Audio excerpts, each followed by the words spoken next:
moving on to a much cooler song with a bit more going on in it. The chords are almost the same as the song we did last time, but we're focusing on a different position and it's in a different key. The key is the most important thing to bear in mind when you're improvising, because it allows us to simplify things.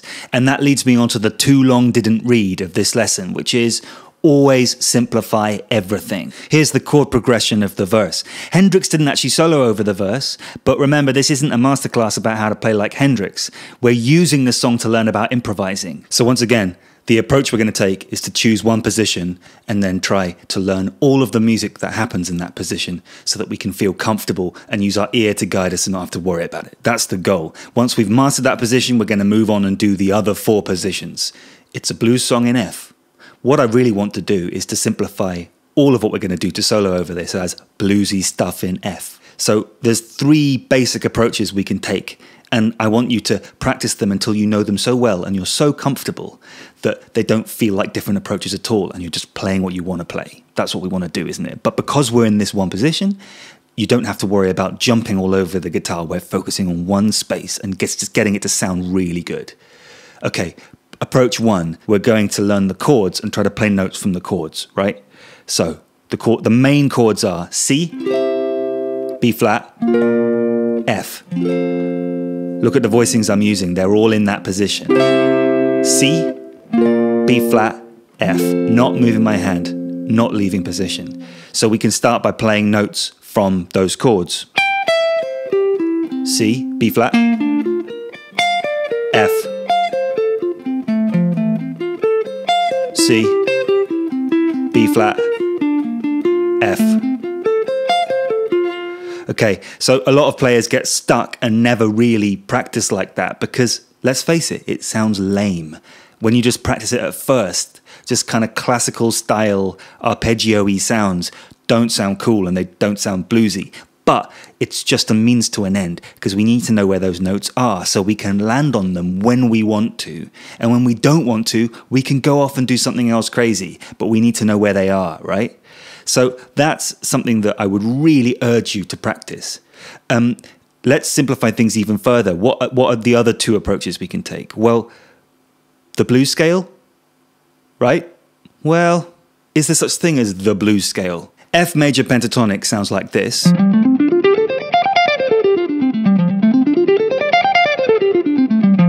Very major, right? F minor pentatonic sounds like this. Very angular.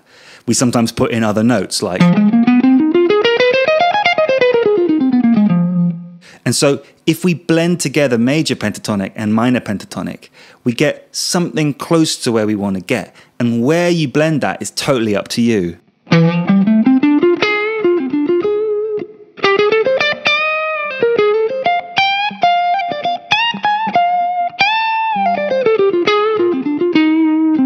A lot of the time I was using a minor pentatonic note and then bending it up somewhere close to a major pentatonic note. And that's kind of where some of the magic of blues bend kind of vocabulary lives, isn't it? So once again, I don't want you to think minor pentatonic, major pentatonic, minor pentatonic. It's not like that. It's more of a question of feeling so comfortable with both of them that you actually forget which one you're playing, and that's a nice place to be.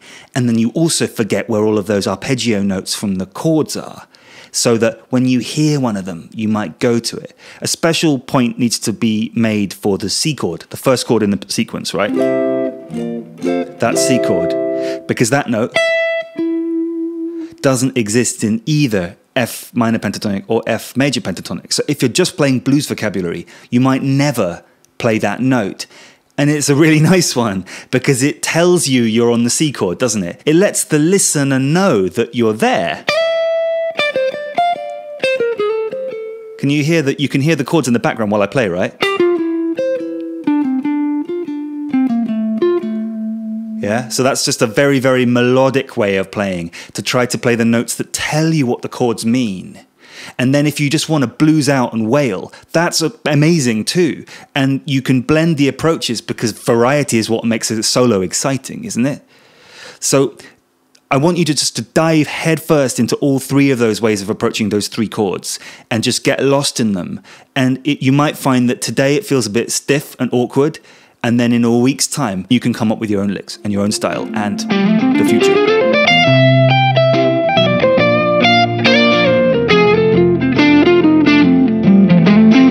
That's a really good place to be. But you might notice when that G major chord comes along, it all gets a bit awkward. If you keep playing F blues kind of stuff over the G major chord, it kind of clashes. Notice that? Now that clash can sound really cool.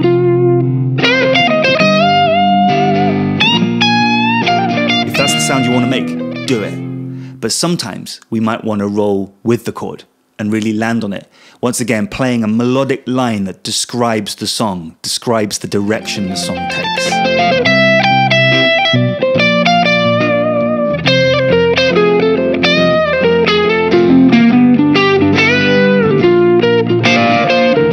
And that is an approach that's going to get you very far through jazzier kinds of music where the chord changes go on a very big journey and we really need to follow them. So when that G chord comes along, we have to play a completely different scale, right? No, that's not what we have to do. And to think about chord changes like this as requiring new scales all the time massively overcomplicates the situation. In reality, almost all the cool chord changes that happen in music require only one note to change, really, to give you a strong sense of the direction the chord is going in. And in this particular case, that note is here. It's the major third of the G chord. That note gives me this really positive, sunny feeling when it comes out in the song. Listen out for it.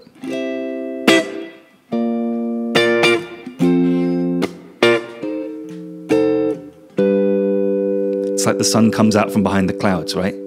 And then it's gone away again. And then you're home. So the feeling that note and that chord gives me is what guides me to it, not knowledge of a scale. And when I hear it, I got to know where it is. So we need to practice finding that note. That's harder than it sounds. Finding the note is easy. Hearing when it's time to use it, that's the challenge. So put the backing track on and just make it a very, very focused bit of homework to play whatever you like, but always land on that note when that G comes along. This is going to take some time. Don't get frustrated if it doesn't come immediately. It's trying to improvise mindfully, to be aware of the music that's going on around you as you're improvising. And that is really difficult, but it's something that we can train just by practicing it a lot and having it at the front of your mind. What is the next chord coming and what does it sound like and how can I best express it?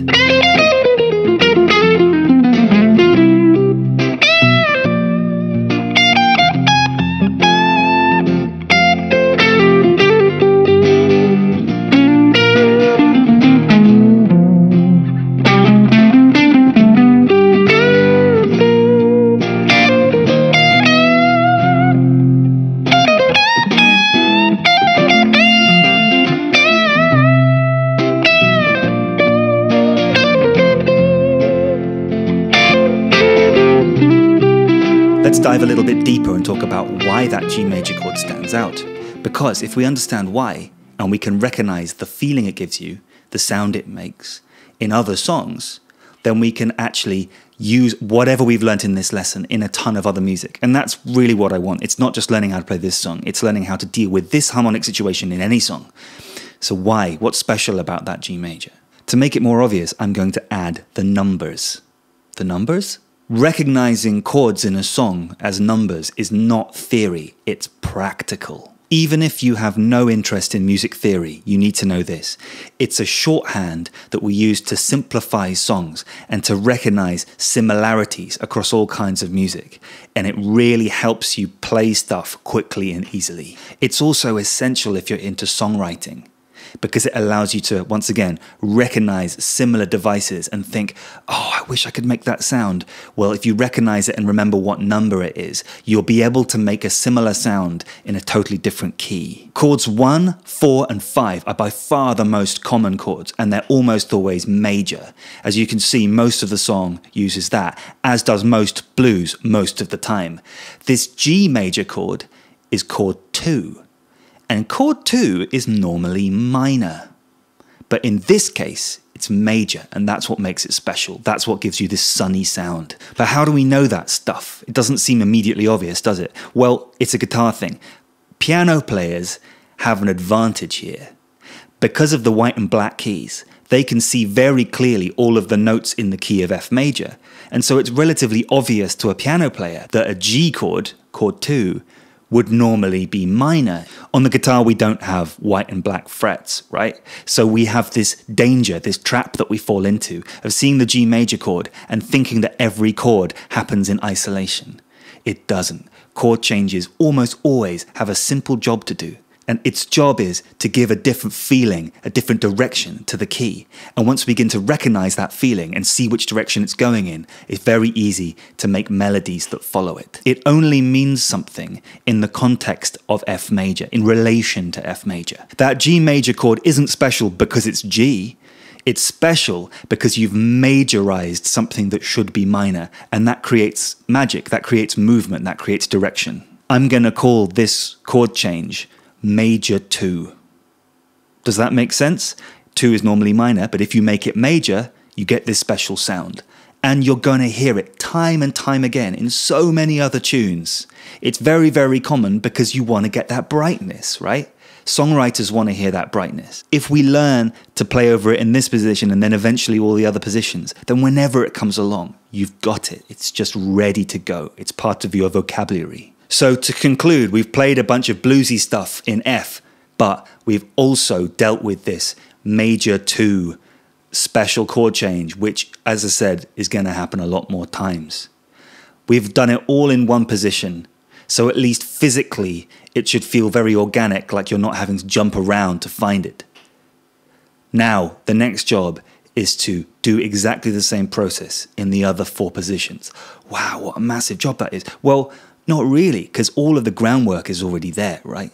Every lick that you've played in this position, there will be a similar, slightly different sounding one in all the other positions. And your ear is so warmed up and ready to go.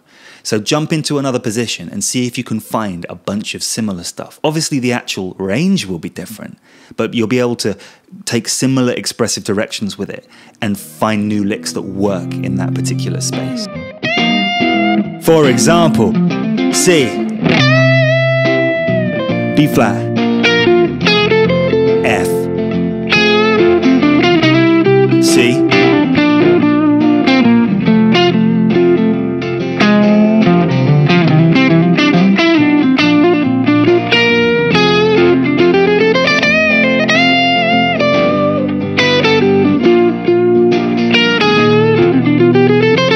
going to G, B flat, back to F.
I hope you found this useful.